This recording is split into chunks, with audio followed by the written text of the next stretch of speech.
Hello, and welcome to the Trepa Technologies Security Plus course. My name is Johnny Bandon, and I will be your instructor for this video series. In this video, we will cover Domain 2.2 Cloud Computing Concepts. The cloud is a technology solution that has taken over and is here to stay. The cloud has many benefits for the enterprise and continues to enable businesses to be more agile and cost effective in delivering business solutions. Because the cloud is in almost every enterprise now, it is essential as cybersecurity professionals that we understand the fundamental concepts of the cloud so we can understand how to secure it. The first thing we're going to talk about is the different cloud service models. So there are three different cloud service models the Security Plus exam wants you to know about. And these are typically the big three that are talked about. So the first one we have is IaaS, or Infrastructure as a Service. Infrastructure as a Service provides the user a bare metal server. This server's hardware is going to be maintained and controlled by the cloud service provider, but the operating system, software, and applications built on this server are the responsibility of the cloud customer. Infrastructure as a Service simply provides the server for your IT professionals to build on. This includes the OS and applications that you'll have to build. So really all infrastructure as a service is an easy way to spin up real servers, right? A real server sitting in a data center.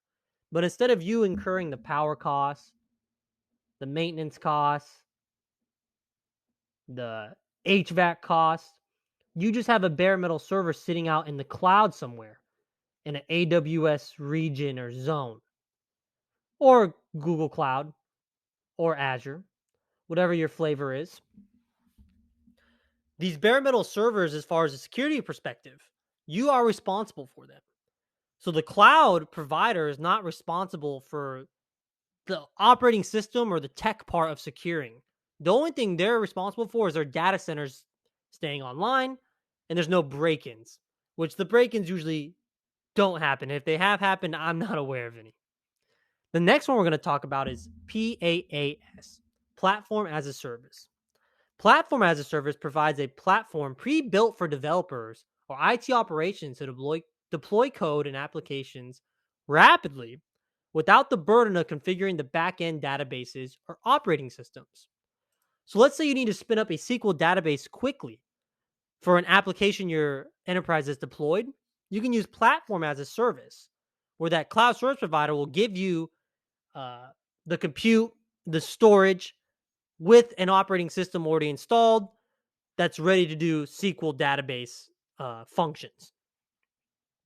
And the last one we're going to talk about is SaaS, Software as a Service. This one is very common and you use it every day without even realizing it. Software as a Service is complete integration in fully managed applications delivered to your enterprise from the cloud service provider. A great example is this that you may use in your daily life is a Google suite of tools, Google Drive, Gmail. That's software as a service. Amazon or AWS or all cloud service providers, they will also deliver applications to your enterprise like Office 365, right? So that's also an example of software as a service. Now let's move on to the different deployment models.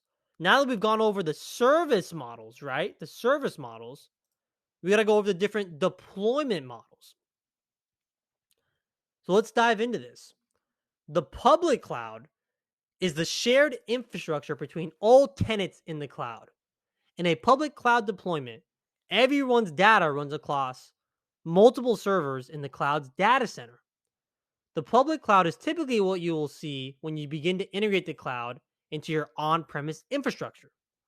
The public cloud offers data segregation or separation. The public cloud does not offer data segregation or separation, meaning that you can put firewall rules on your data. You can do microsegmentation, your own deployments, but truly, you're sharing all the resources with other tenants in the cloud, right? And the three biggest cloud service providers we have on here are going to be AWS Amazon, Microsoft Azure, and Google Cloud Platform. And again, this is the most common because its service model is cost effective, it's scalable, and it really is simple. I use the cloud for my labs when I do GNS3 labs. It's so easy just to spin up a VM and you don't do any of the maintenance costs, and it's on a uh, CapEx model, meaning if I only use that service for 12 hours in a month, I spent $3 and they maintained all the power and server for me, right? So the public cloud is a great thing. The next thing we're going to talk about is a private cloud deployment. A private cloud deployment is a pre-built infrastructure that a single tenant will only use. This deployment model offers the consumer the most privacy because your data is not distributed among different servers that house other organizations' data. So if you're looking for privacy and you're willing to spend, or let's say you're a government agency, you're going to go with a private cloud deployment model. You still get all the same functions as a cloud. You still get platform, infrastructure, and software as a service. But now you're not sharing your resources with all those tenants. And then we have a hybrid cloud. A hybrid cloud deployment can be any cloud model that gets combined, right?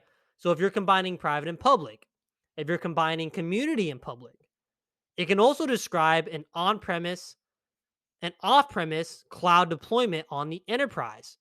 So let's say you have Microsoft Active Directory and you want to move some of your domain services off to the cloud while also maintaining your infrastructure on-premise. That is considered a hybrid cloud deployment.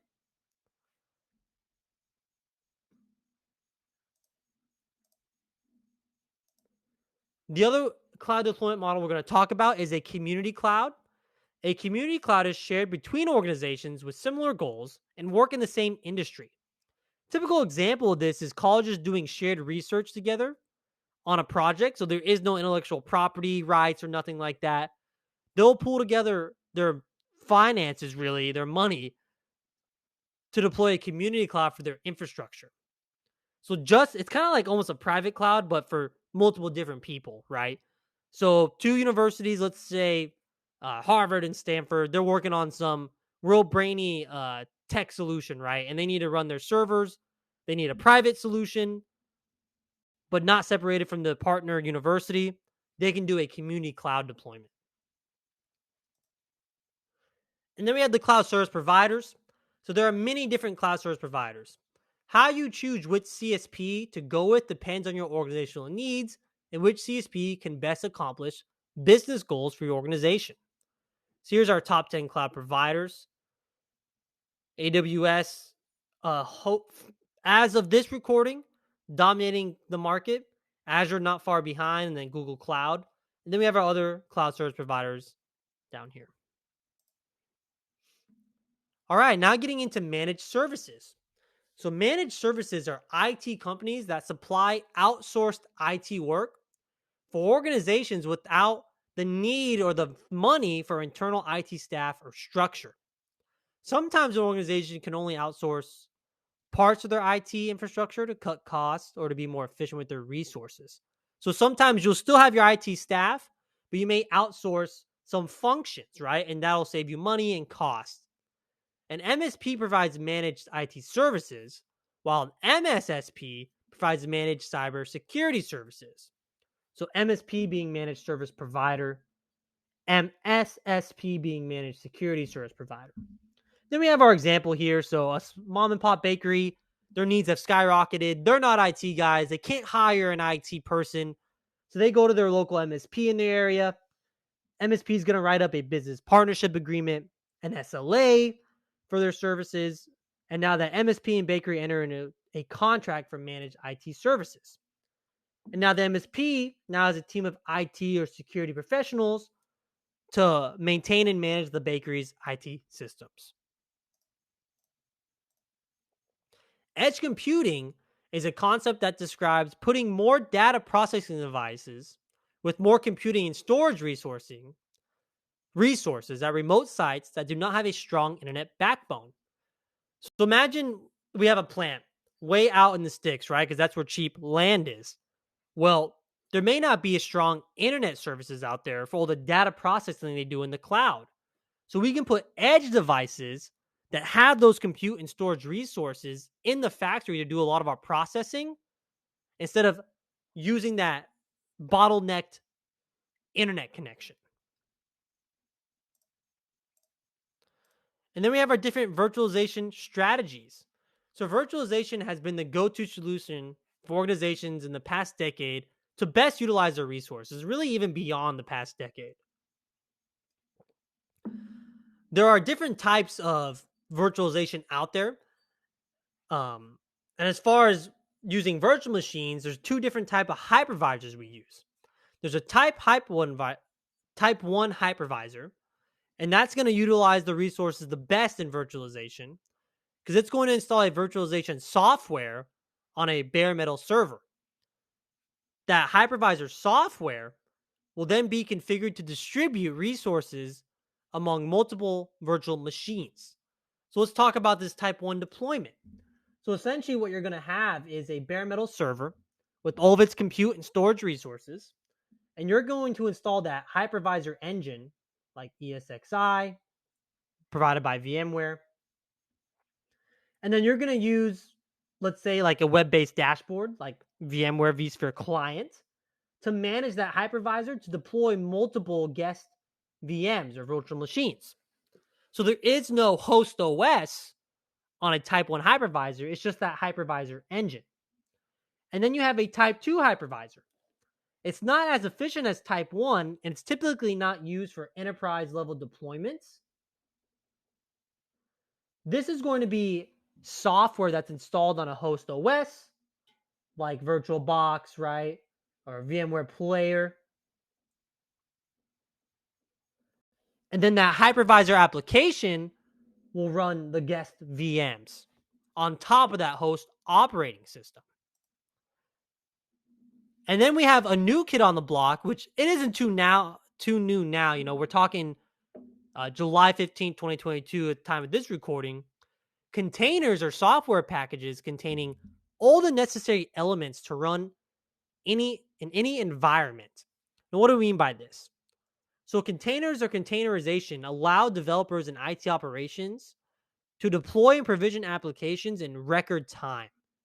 An example of a container engine is something like Docker, which gets installed on the host OS, and then that container engine can run multiple different applications with all the necessary libraries and dependencies in that container engine, making the rapid deployment of applications viable for your enterprise. And then we have some security considerations for virtualization, like VM sprawl and VM escape. So VM sprawl is when VM deployment grows out of control and you no longer have the manpower, compute resources to handle the amount of VMs in operation. VM escape is when a user can access the hypervisor inside the VM, escaping their virtualized environment. And then another virtualization concept we have is a thin client. Thin clients are a part of a virtual desktop infrastructure that allows enterprises to offload their endpoint computing devices to a central server on the LAN or a SaaS provider over the internet. So all a thin client is just a piece of hardware with maybe like a flash, right? No hard drive that connects to a server that's going to deliver a VM as the desktop experience. So how does this help us in security, right? Well, versioning. If we only have to make sure these VMs are updated, this can help us offload a lot of that patching and management to all of our end devices. Because as long as we have one good VM that we can keep cloning that these users can use, our version control becomes a lot easier. And we don't have to worry about replacing legacy devices anymore, right? Because we can just always replace the virtual machine. Then we have another concept for virtualization called infrastructure as a code. So infrastructure as code is a DevOps concept that looks at your entire enterprise infrastructure as a piece of code that can be codified and managed from a central point of provisioning. So in this example, I have an Ansible server here that we're using to codify our network devices to give it a standard baseline, right?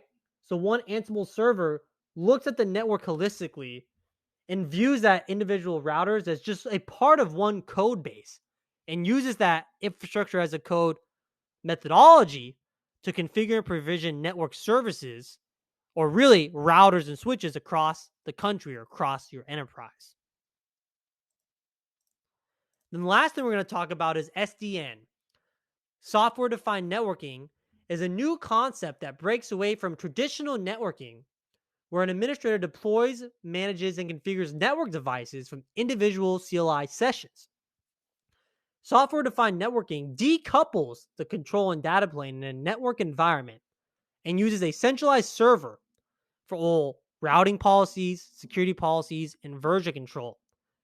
So something that I know about, right, is Cisco's flavor of this. That's DNA Center or SD-WAN. That essentially just for the fundamentals, right? This isn't a CCNP class. Takes a centralized server like that DNA Center, and that DNA Center is now the brains for our northbound and southbound controllers. Or rather, this is the controller that controls the southbound and northbound network resources. And it's going to do all the routing policies for all of our routers and switches down here. And then northbound, you're going to have your control console that connects that DNA center and controls the routing and security of your entire enterprise. All right. So that is it for Domain 2, Cloud Computing Concepts. I want you to join us for our next video, where we'll be covering Domain 2.3, Application Development, Deployment, and Automation. Thank you for viewing.